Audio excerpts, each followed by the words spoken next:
ఇంతవరకు యాత్ర చేయడానికి దేవుడు నాకు సహాయం చేశారు. నా విశ్వాసాన్ని కాపాడుకుంటూ యాత్ర విషయంలో ముందుకు వెళ్తున్న ఇప్పటి వరకు ఆయన నాకు సహాయం చేశారు. ఇక ముందు కూడా ఆయన నాకు ఖచ్చితంగా సహాయం చేయగలరు. అసంతృప్తిద్దా వెళ్ళిపోదాం. భలే బాగుంది కదా ఈరోజు. అవును, ఇలారా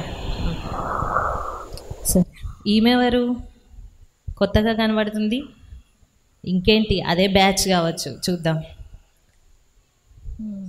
ఎవరమ్మా, ఎక్కడికి వెళ్తున్నావు? నా పేరు విశ్వాసి అండి. విశ్వాసివా? అయితే ఏం చేస్తున్నావు? యాత్ర చేస్తున్నానండి, పరమపూరికి వెళ్తున్నాను. ఆహా. ఇంతకీ మీరెవరండి? నా పేరు సిగ్గు. నా పేరు అసంతృప్తి. మేమిద్దరం చాలా క్లోజ్ ఫ్రెండ్స్. అవునవును, ఇక్కడే ఉంటూ ఉంటాము, ఎప్పుడు ఇలా చాలామందిని కలుస్తూ ఉంటాము. మాకు ఇలాంటి వారు యాత్ర చేసేవారంటే చాలా ఇష్టం. వాళ్ళకు మంచి మాటలు చెప్తూ ఉంటాం అన్నమాట. అలా మా మంచి మాటలు విని ఎంతమంది లాభం పొందారో. అది అవునమ్మా, యాత్ర చేస్తా అన్నావా నువ్వు? అవునండి. ఆహా, యాత్ర అంటే ఏం చేస్తావు? ఆయనకి ఇష్టమైనది చేస్తూ ఆయనని సంతోషపెడుతూ దైవభక్తులు ముందుకు వెళ్తూ ఉంటాం. దైవభక్త, ఇంకేం చేస్తారు చెప్పు? పాపం చేయకుండా మమ్మల్ని మేము కాపాడుకుంటూ ఉన్నామండి. పాపం చేయకుండా కాపాడుకుంటారా? ఇంకా దేవుణ్ణి సంతోషపెట్టడానికి ఆయన ఆజ్ఞల్ని కట్టడలను అనుసరించి నడుచుకుంటూ ఉంటామండి. ఆయనకు లోబడుతూ నడుచుకుంటూ ఉంటామండి. ఏంటి, ఆయనకు లోబడి ఉంటారా? అవునండి. ఇంకేం చేస్తారంటావు? ఆయనకి ఇష్టమైనవి చేస్తూ ఆయనను సంతోషపెడుతూ ఉంటామండి. అనుకున్నా. ఇదిగో అమ్మా, నేను చెప్పానా, ఈ యాత్ర యాత్ర అనే వాళ్ళని నేను చాలామందిని చూశాను. దైవభక్తి అంటున్నావు కదా, దైవభక్తి అసలు ఎందుకు చెప్పు? దైవభక్తి ఎందుకు? దైవభక్తి దేనికి పనికిరాదు. అసలు నిజంగా దైవభక్తి చేయడము అనేది అది ఎంత కఠినమైనదంటే దానిది నిజానికి అలాంటిది రాక్షసులే చేస్తారు దైవభక్తి. మామూలుగా సామాన్యులకు ఎందుకు చెప్పు దైవభక్తి? అవసరమా? అలా అంటారేంటండి? అలా అనడం కాదు, ఎంతమంది దైవభక్తి దైవభక్తి అని చెప్పి వ్యర్థమైన దాన్ని అవలంబిస్తున్నారో వాళ్ళకు అర్థం కావట్లేదు. ఇంకోటి చెప్పనా, ఈ యాత్ర చేసే వాళ్ళ గురించి, మెత్తటి మనసాక్షి కలిగి ఉంటారు. ఎలాగంటే చిన్న పొరపాటు చేస్తారా, అమ్మో నేను ఏదో చేసేసిన ఇంకా అయిపోయింది, నాకే శిక్ష వస్తుందో, నా పని అయిపోయింది అని చెప్పి ప్రతి వాళ్ళ దగ్గరికి వెళ్ళి ఇంకా కాళ్ళు పట్టుకోవడం ఒకటే తక్కువ. అలాంటి మెత్తటి మనస్సాక్షి కలిగి ఉంటారు. నేను చెప్తున్నా, మెత్తటి మనస్సాక్షి కలిగి ఉంటారు, అవునా కాదా? అవునండి. ఆ మెత్తటి మనస్సాక్షి కలిగి ఉండడం పిరికితనం. ఎవరు ఏమంటారో ఏమవుతుందో ఇలా ఉండొచ్చా? పిరికితనంతో కాదు, ధైర్యంగా బతకాలమ్మా. నీకు తెలియక ఇవన్నీ చేస్తూ ఉన్నావు. కానీ ఇంకోటి చెప్పనా, ఈ యాత్ర చేసే వాళ్ళకి స్వతంత్రత ఉండదు, లోబడి ఉంటుందంట. ఎవరిని అసలు లోబడమన్నారు? దేవుడికి లోబడం అనే దేవుని వాక్యం. దేవునికి లోబడుతున్నావు, అనవసరంగా నిన్ను నీవే వెళ్ళి నీ మెడ అందిస్తున్నావు. నీకు అర్థం కావట్లే. నీకు తినాలని ఉండదా? ఏదైనా నిజం చెప్పు. ధరించుకోవాలని ఉండదా? ఏం ఎంజాయ్మెంట్ లేకుండా నిన్ను నీవే కట్టేసుకుంటున్నావు ఉత్తిగా. స్వతంత్రత నిన్ను నీవే పోగొట్టుకుంటున్నావు. ఇలా చేస్తారు, పైగా యాత్ర చేస్తున్నామంటారు. ఒక్కసారి నువ్వు సరిగ్గా ఆలోచించుకున్న మాటలను, సరేనా? అవును సిగ్గు గారు, నేను కూడా చాలా మంది విన్నాను ఇలా. అదే, ఇంక ఇట్లాంటి వాళ్ళ గురించి ఇంకా చెప్తా వినండి. అసంతృప్తి గారు, వీళ్ళు ఏం చేస్తారు తెలుసా? యాత్ర చేసే వారందరినీ కూడా ముందు నువ్వు సమస్తం పోగొట్టుకునే మనసును తెచ్చుకో అంటారు. అది విని వీళ్ళు ఏం చేయాలంటే బలవంతంగా అన్ని పోగొట్టుకోవాలని ప్రయత్నిస్తూనే ఉంటారు. ఎంత సిగ్గు చెప్పు. పోగొట్టుకొని ఏమొస్తుంది? దరిద్రమే కదా. ఉన్నదాన్ని అనుభవించక పోగొట్టుకున్నాడు ఎందుకు చెప్పు? ఆమెను చూడు ఎలా ఉందో. అన్నీ పోగొట్టుకొని దరిద్రంగా ఏమి లేకుండా ఉంటారు. ఏ జ్ఞానం పనిచేయనివరిగా, అసలు కొంచెం కూడా ఏమనిపించదంటే వీళ్ళకి. ఇంకా నేను చెప్తాను చూడు. ఇంకొక విషయం ఏంటంటే, ఏడుస్తారు తెలుసా? ఎప్పుడు వాక్యం వింటారా? చర్చిలలోకి వెళ్తారు కదా, కూర్చుంటారా? సేవకులు వాక్యం చెప్తూ ఉండగానే ఏడవడం స్టార్ట్ చేస్తూనే ఉంటారు. చేసావా? యాత్రకు ముందు ఏం చేసావు? స్టార్ట్ చేయకముందు ఏడ్చి ఉంటావు కదా. అవును, సాక్ష్యం చెప్పేటప్పుడు నేను ఇన్నానులే, ఏడుస్తూనే కనిపించావు. ఇలాగే చేస్తారు. ఏం చేస్తారంటే వాక్యం చెప్తుండగానే ఏడుస్తూ ఏడుస్తూ ఉంటారు. అది ఇక్కడితో ఆగదు. ఇంటికి వెళ్తారా, ఇంటి దగ్గర స్టార్ట్ చేస్తారు. ఇక ఇంటి దగ్గర కూడా ఆ ఏడుపు మూలుగులు ఎవ్వరు తట్టుకోరు.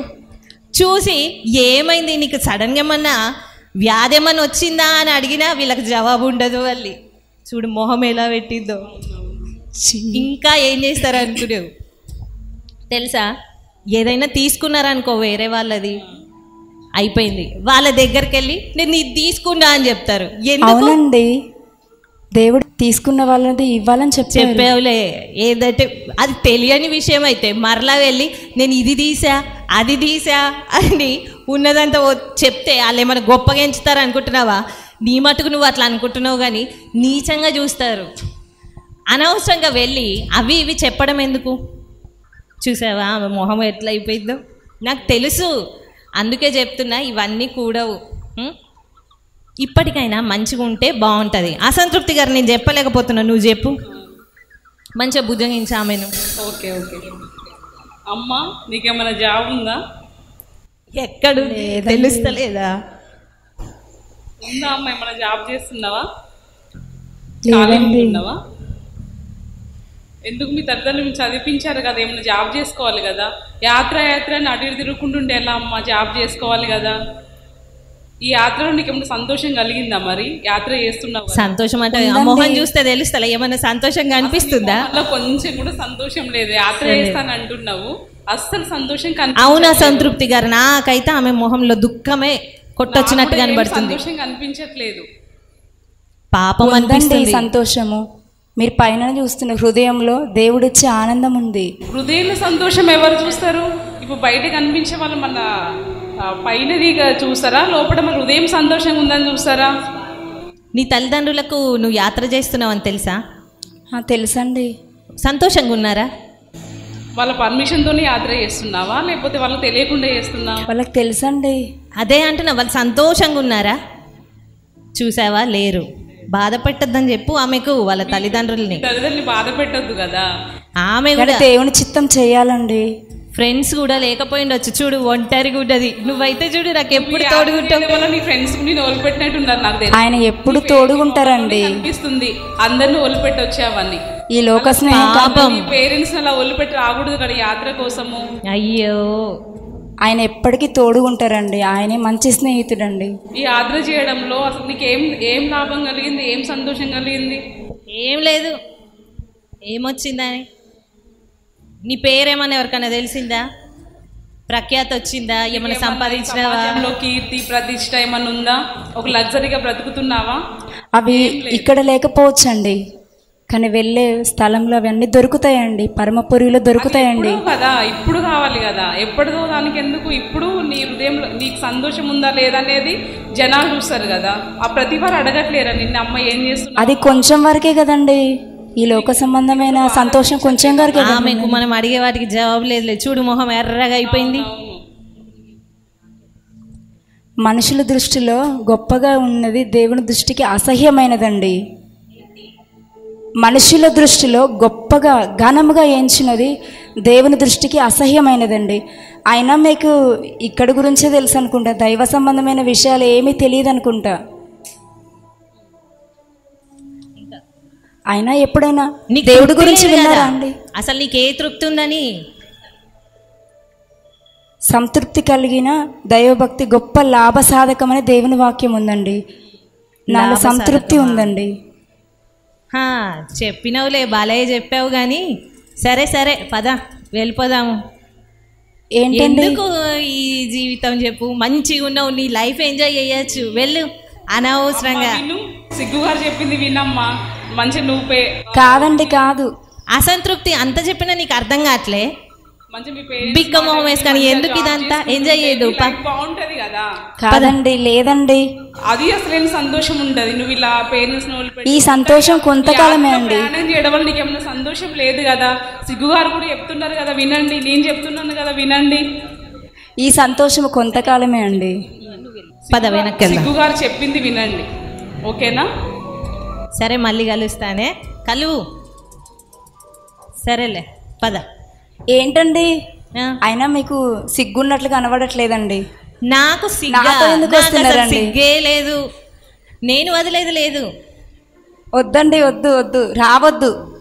అదేం లేదు, నువ్వు వద్దంటే నేను ఊరుకోవడానికి నాకేమో వద్దండి, సిగ్గు ఉండాలి వద్దు కదా. వద్దు వద్దు వద్దు. ఏ రావద్దు, విశ్వాసి, రావద్దు. ఆగు.